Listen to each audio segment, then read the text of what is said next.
My name is Steve Shockey, and this is Beyond Beta Podcast, an insider's guide to the video game industry.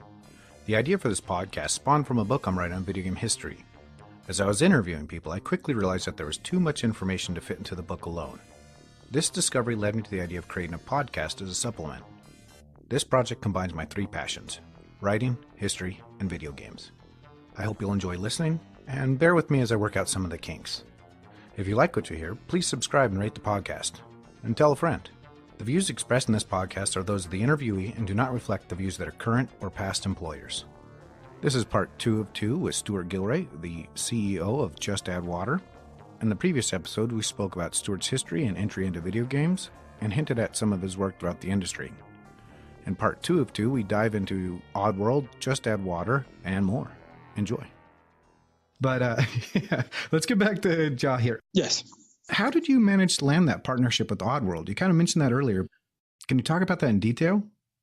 Well, there wasn't much detail. I was literally at GDC 2009, and a friend of mine just said, "Oh, Stewart, do you know Lauren?" I went, "No, Lauren, this is Stewart," and that was it. All right. It was literally that simple. And it's a good relationship. We did a lot of work together, a lot of work we're proud of. So it was interesting time. I haven't played New and Tasty. I played Stranger's Wrath, and a couple different things on this. So I think it looks amazing. New and Tasty looks like you guys did a fantastic job. I just kind of discovered it, and so I'm going to do a playthrough on the podcast, right? Because I think it'll be exciting, and I love the style of it and kind of get back into that mode. Can you just walk through the difference of Stranger's Wrath versus New and Tasty and what the approach was to each of those games? Stranger's Wrath is a third-person / first-person shooter, effectively. Yeah.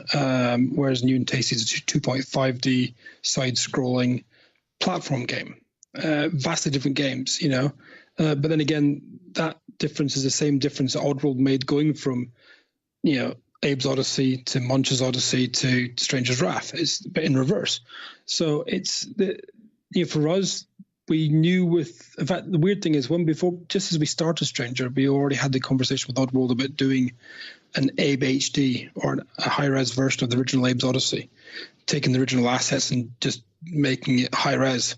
And then as time went on, it said, no, let's start from scratch. Let's do it in 2.5D, use 3D assets, but just have, scrolling instead of flip screen. And it kind of went from there. So we literally spoke about it for 2.5 years. Then we started working on it in 2012 with one engine. Then in late December 2012, we said, let's screw that engine. Let's go with Unity instead. And then January 2013, we started with Unity and literally redid the entire project from that point to release in 16 months. Wow. Yeah. That's an impressive amount of time. Did you have to ramp up a ton at the studio to get that done? Yeah, we went from 10 to 14. Nice. Yeah, we didn't go crazy because what's funny is that the original Abe's Odyssey, I think, had like 35 people working on it. But that was because they were learning. It was new, they'd no one done that stuff before. Whereas with us, because we were already taking a formula that existed with Abe's Odyssey and Abe's Exodus, we were just doing it in 3D as opposed to 2D,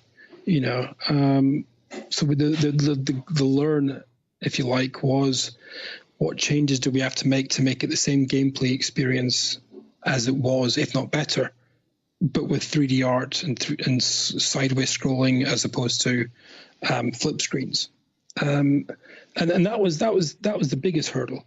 And one of the things we did, which Lauren actually did, and we all thought he was crazy at first, was he said the game's too slow. This running the same speed, animation speed as was the original game. New and Tasty was too slow.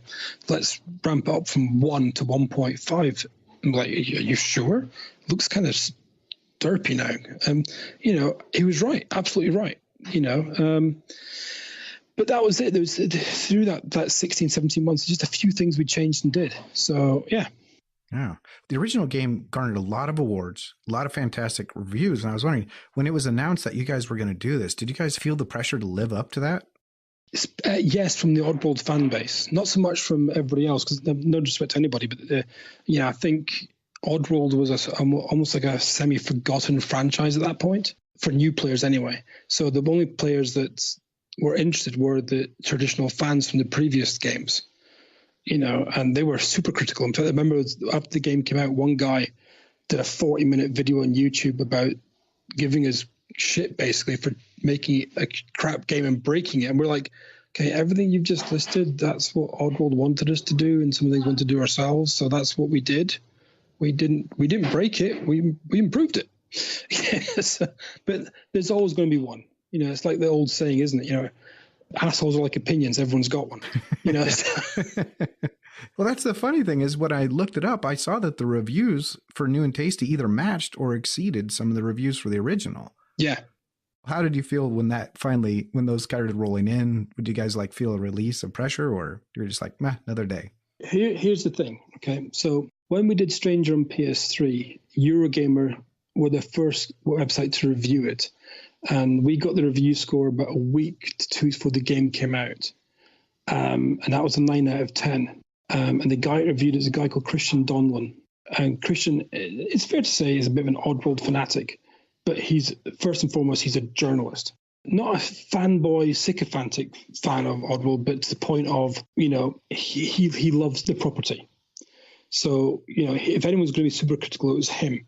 So when we did Stranger and it came as a 9 out of 10 review, we're like, wow, okay. So when we were doing New and Tasty and Eurogamer were doing the review, when I heard that Christian was doing the review, I was like, yes, because that was going to be a temperature gauge effectively of if it ain't good, he's going to say it ain't good. And again, we got a 9 out of 10, and we're like, holy crap. Wow. And that was to most of us in the studio, that was the only score we cared about. I mean, IGN, I think, gave us 6 or 7 out of 10 for dumb reasons, but Eurogamer gave us 9 out of 10. And that was all we wanted to hear. That was it. I was like, we're super stoked about that. So I think the Metacritic was sitting at 80. I mean, at one point it was sitting at 91. Then it went down to 80, 83, 84, something like that on PS4. I think PC as well at one point was 88 Metacritic and dropped a little bit. So the versions we did were PS3, PS4, Xbox One, PC, Mac, and Linux. The Wii U and Vita version were done by a couple of companies in the States. So we didn't have any control over those at all. The versions that we did, super proud of how they were received, how they scored, and the team as a whole was super proud of the work they did. So that's all that matters. We were very pleased with what we put out.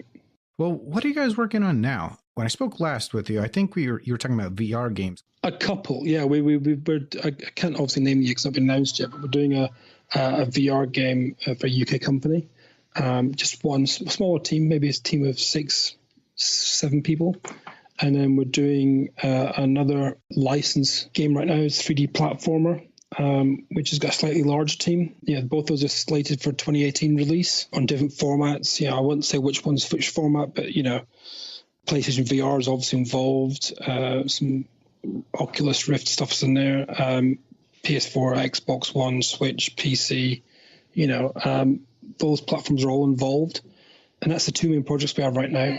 We've also got another couple of projects too, which, we're probably hoping to announce one of them towards the end of this year ourselves for our own projects, which we were originally hoping to get it out in Q4 this year, but we decided recently to put it forward to Q1 probably 2018. And that'll be a self-published game. Oh, nice. Your own IP? Yes. All right. Yep. So that'll be the first part of next year. I won't say what platforms it's coming out in yet, but chances are it'll be 2 or 3 platforms. So it's interesting. It's an interesting time for us. We're at the point now, we've moved offices. We've got a whole bunch of new people working for us. So we kind of feel a lot more refreshed than we were before. I'd say maybe a little stale previously, but now we're pretty chuffed where we're at and what we're doing. Oh, fantastic. And I want to kind of touch on this because going from VR to your traditional platforms, how do you guys approach that? Or what are the difficulties in switching back and forth when you approach a VR game versus a straight console or PC game? Or do you have a mindset that you're just a game is a game, I don't care if it's VR or not? Yes, you have to have that anyway. A game is a game is a game, no matter what platform it's on. Otherwise, you get lost in the quagmire of making something suddenly platform specific, which in this day and age of multi-platforms you don't want to be doing. Then, but on the other side of it, though, there are things you have to learn and things you have to be aware of. one of the things we learned, strange enough, when we did Stranger's Wrath on PS3, after a year, about 6 months later, so we released a 3D stereoscopic version of it. So we had a bit of taking the wearing glasses VR of the 3D space. Ironically, some of the learns from that we've had to apply to VR. Because, VR to me, VR is effectively stereoscopic 3D gaming with head tracking, so 360 viewpoints. So it's just a more immersive version of 3D stereoscopic gaming. So some of the things you have to learn from that still apply. The big one is VR sickness or motion sickness, which, it's a tough cookie to crack. There are various tricks you can do to reduce its impact, which I think, for the most part, I think we've worked out a few things to get around those stuff. I mean, we did a PSVR launch title for Bithell, for Mike Bithell. We did the Coda add-on for Volume, which it was released as a free update to the main game October last year.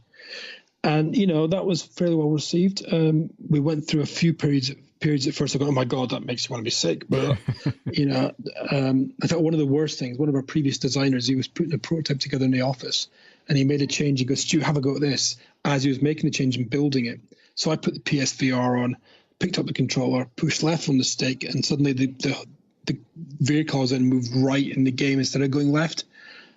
I don't get motion sickness at all, but that day I was almost hurling buckets. That wasn't great. So there's a few things I've learned over the past 18 months, 2 years on VR, which we're applying on this stuff we're doing right now. I think we've got 2.5 VR games, and by half I mean there's one which is console and VR. It's not just VR. It's interesting, but but certainly we don't see ourselves as a VR studio at all. I think we I personally, I'm still firmly in the belief that VR is not in the space it needs to be completely mass market yet. I think we're a bit away from that yet. How far, I don't know. At least 24 months, I'd say, at least. But conversely, it's something we have to be cautious of and aware of. So that's what we're doing. We're being aware of what we have to be working on. Wow, that's great. Well, what advice would you give a teenager who wants to pursue a career in video games? Well, so here's the thing: for years and years, I was told by other people in the industry, they have to have university degrees. Bullshit. If you have the aptitude, if you have this skill, if you have the ambition and drive and love of this industry, you will do what it takes to get the job. So, when I started out, there was no university courses or college courses to do this stuff. There wasn't. You went to university to do maths, English, law, languages. That was it. Or engineering. That was pretty much it. Yeah. Now, apparently you can go to university and get yourself a degree in building a house, for Christ's sakes. But the point is that when I did it because I wanted to do it. Like I said, when you asked me how did I get into it, it was through luck and determination. I thought I enjoy doing this. Oh shit, someone's paying me to do this now. Wow, cool. Kids today, I've done a few talks at schools. One example, 4 years ago, there's a class of 30 kids, and 2 of them turned up 20 minutes late. And ironically, just before they came in the room, somebody asked me, how do I go about getting industry? What's involved? And so these 2, I think actually maybe 3 kids, they came in, sat down, and they were screwing around. I said, I'm going to stop you all there a second. So for those of you in this room who want to make video games, what do you actually think is involved? And of course, one of the idiots at the back put his hand up and said, I get to play video games all day. I went, no. If you work on a game for 18 months to 2 years, you'll play that game for maybe 3 months.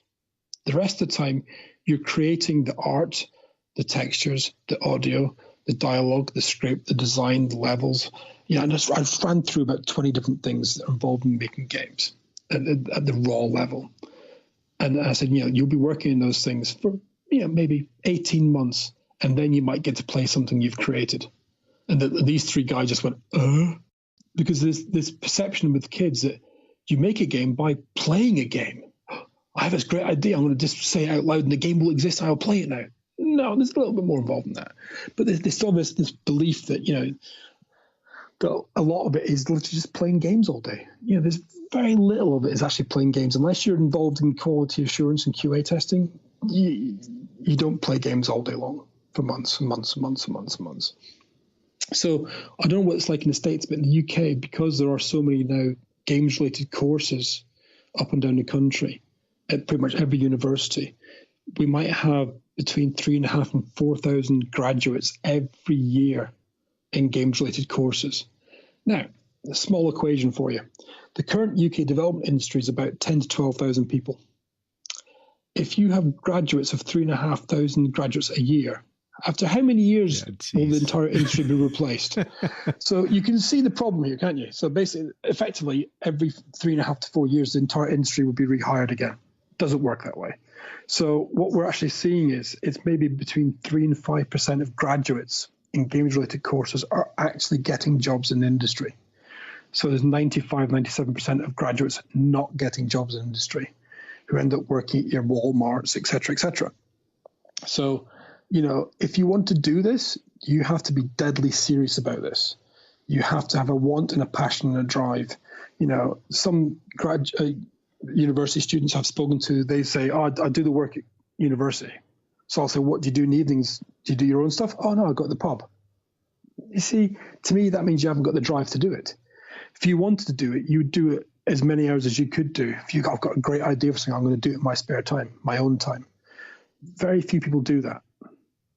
And that's where the difference is.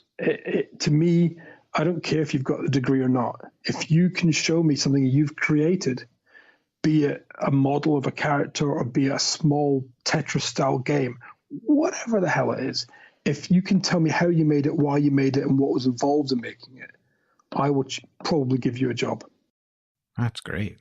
Yeah, that's interesting to see. I bet it's similar here too, because there's a given amount of openings every year. And you're right, more and more universities are offering these games development courses. So I'd imagine we're getting the same thing.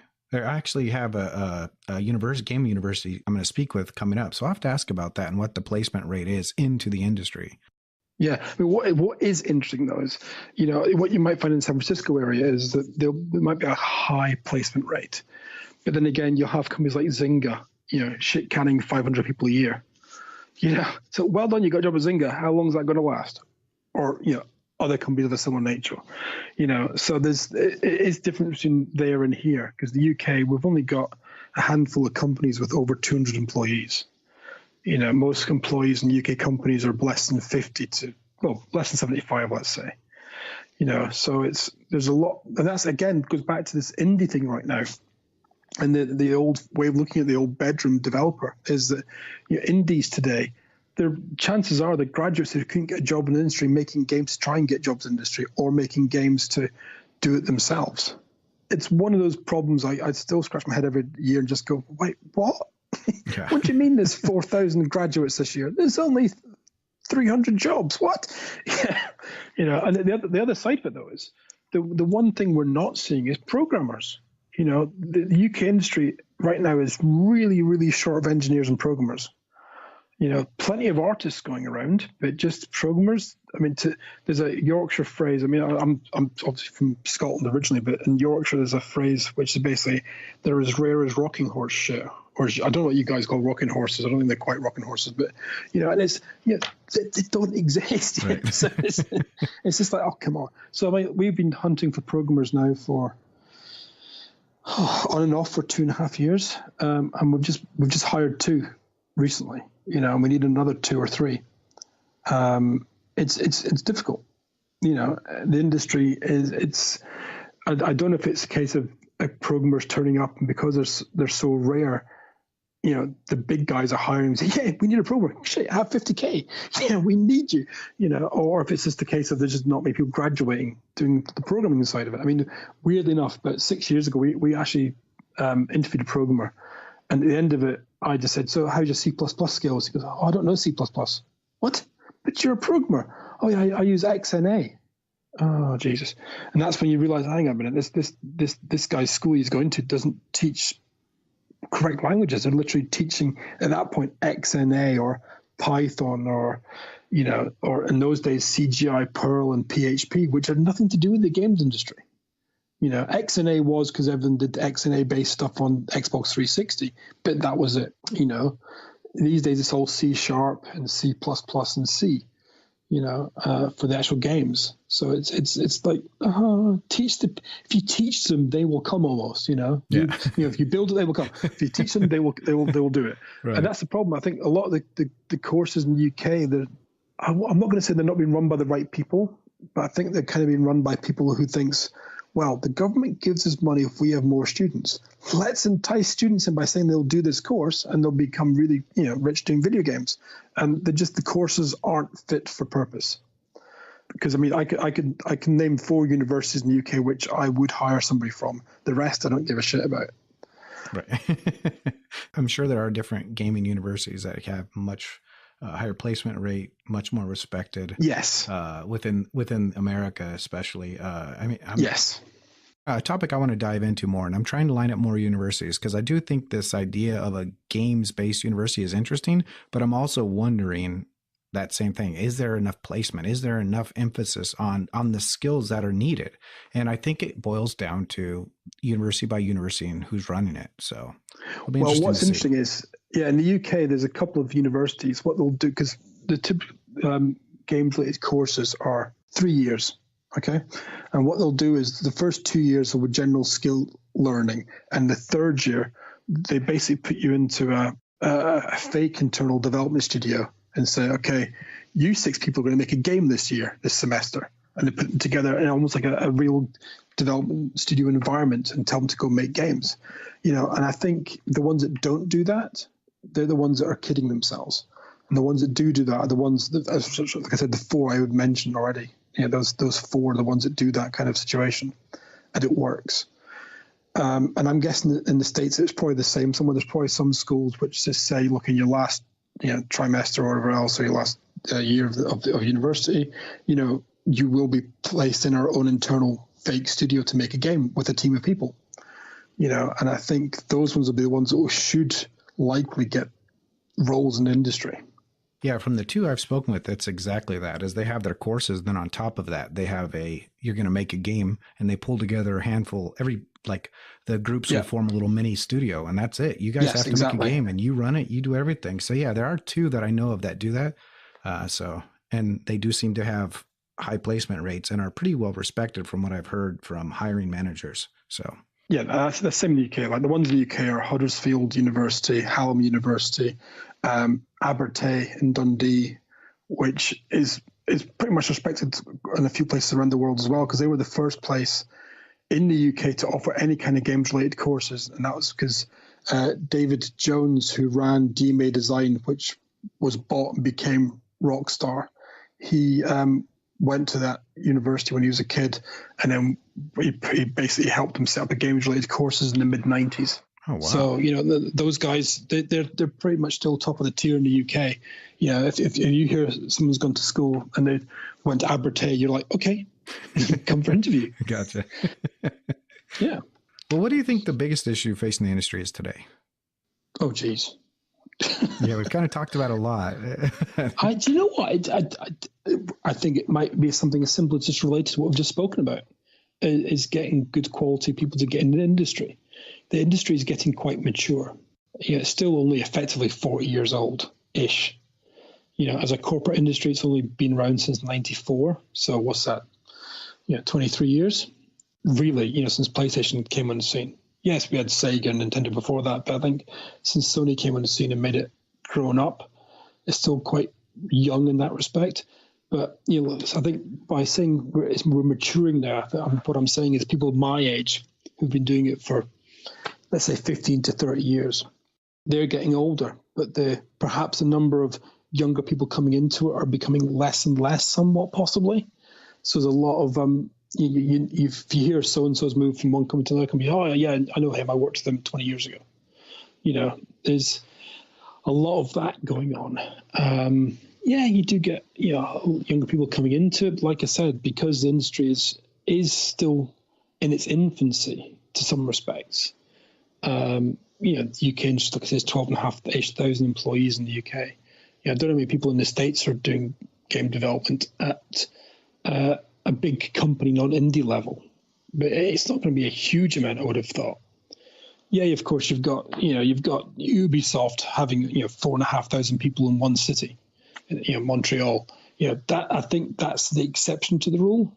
I don't think there's many companies that size in one city. You might have somebody who's got 2,000 maybe in a city, but not 4,500 in one city. In fact, it wouldn't surprise me actually if you think about it.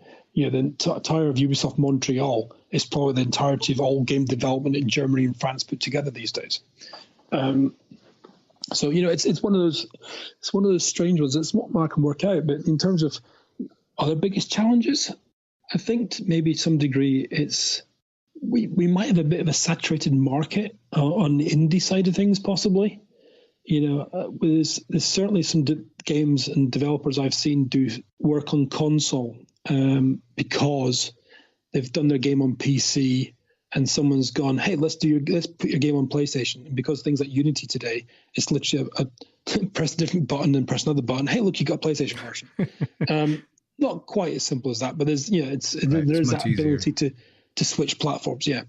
So I think in some respects there's in some places there is a considerable amount of crap being released, possibly on Steam as well. Not too much comments there, but there's certainly some people I know have just said, I've just bought a game on Steam, and it's like, who even said it was a game? Okay, and I think we may be getting people who haven't made games before, haven't got much experience, being put in positions to think they maybe, so they believe themselves that they can make it. A recent thing I saw which scared me rigid was on the Sony developer forums. There's actually a section on there for Unity developers, and there was a post not long ago just saying, okay, I've now got PlayStation Unity. How do I make this work? I'm just thinking, really? Really? And it's like, maybe we've been getting too much of that going on. And what that comes back to is that we've got AAA guys doing great stuff. We've got AAA guys who've moved to being indie, your Double Fines, for example. And you've got people like us who Shahid at Sony, or ex-Sony, once called us AA, which I thought was quite nice. Not quite AAA, but, we've still got the same mentality, but we're small. So, I think there's a bunch of us around. But I worry, though, that there's perhaps people who they weren't told young enough, this really isn't for you. And maybe some of the games are coming out. I mean, we've all seen the Ark Survival game, which is notoriously bug-filled, being released. But yet those guys have made a crap ton of money, If that game was released 10 years ago or 20 years ago, they would have been sued by now, Same with, what's the game doing the rounds right now? Is it Player Underground? I've not played it. I don't know much anything about it, but I've been told by a few people in the industry, like, holy crap, this is actually released. So I don't know the problems it's having at all, but it's just like, I wonder if there's maybe people are trying to exploit and make money rather than, spend time making the game they truly want to make. Somebody once asked me, why do you not charge crazy amounts of money? And I think, well, at that point I turned around and said, well, because if it wasn't for the fact I need money to survive, I wouldn't give a shit about money. I do it because I love making games. My drive is creativity, not how big my bank balance is. And I know there's some people who are the opposite. They make games because, hey, we can, and we want money. Which, in some respects, it's no bad thing. But in some respects, I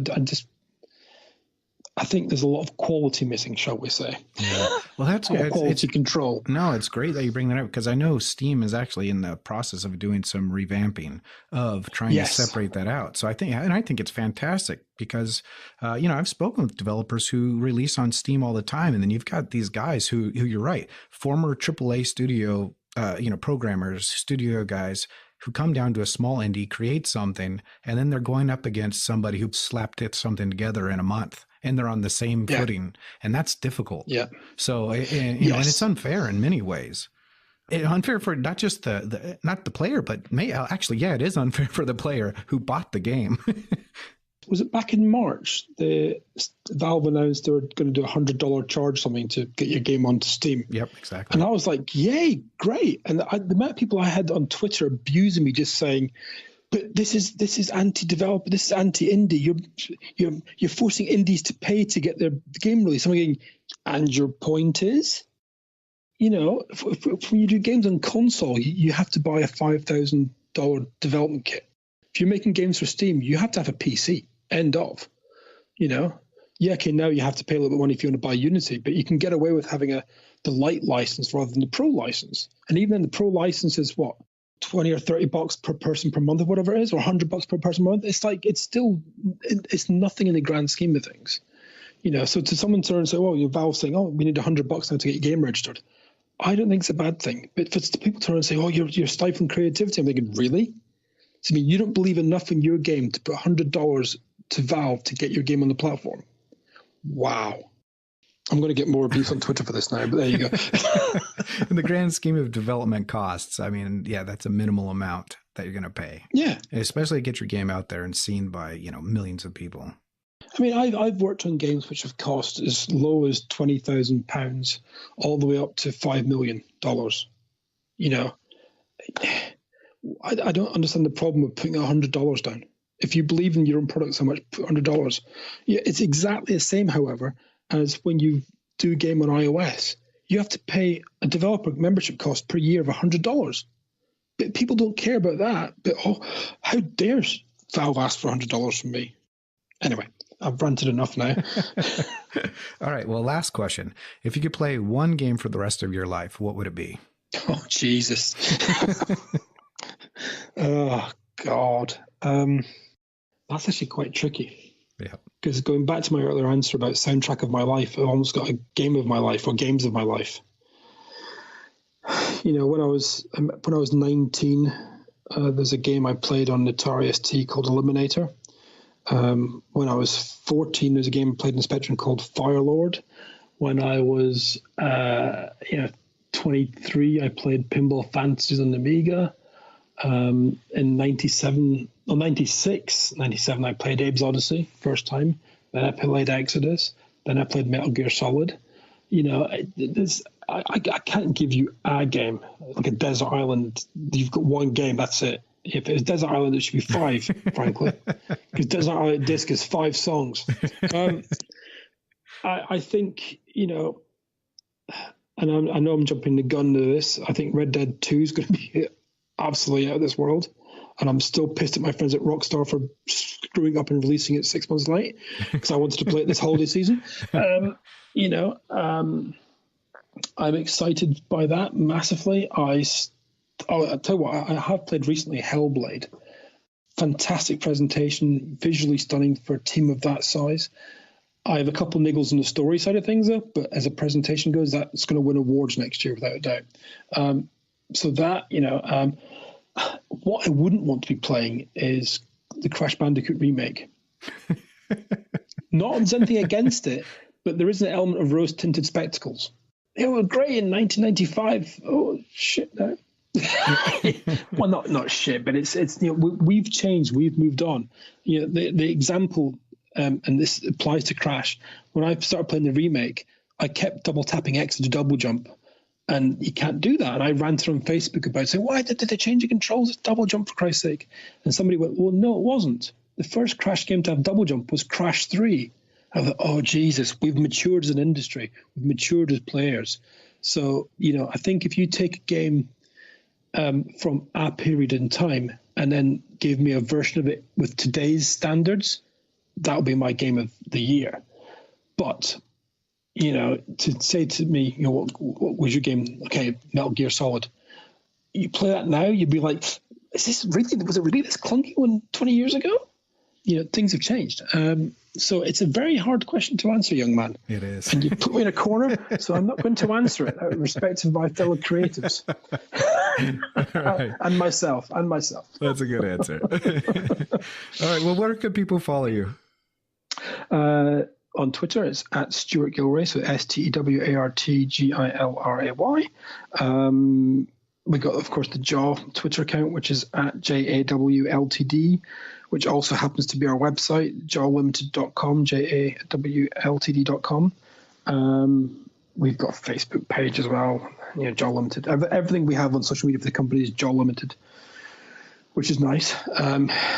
So Twitter, I mentioned that. There is a rumor going around. There is a YouTube channel with me on it as well, but we won't go into that. Terrific. That's about it, really. All right. Well, thank you so much, Stewart. I appreciate you coming on and doing the show today. Not a problem at all. And I look forward to listening back then the flack and abuse I'm going to get after it goes out. Sounds good. Thanks again. Thanks for listening. You can follow me on Twitter at Steve J. Shockey. You can check out the podcast on Facebook or visit the website beyondbetapodcast.com, where you can find out more information about the show, see upcoming guests, contact me, or see what I'm up to with Smash Brothers 4. Have a good one.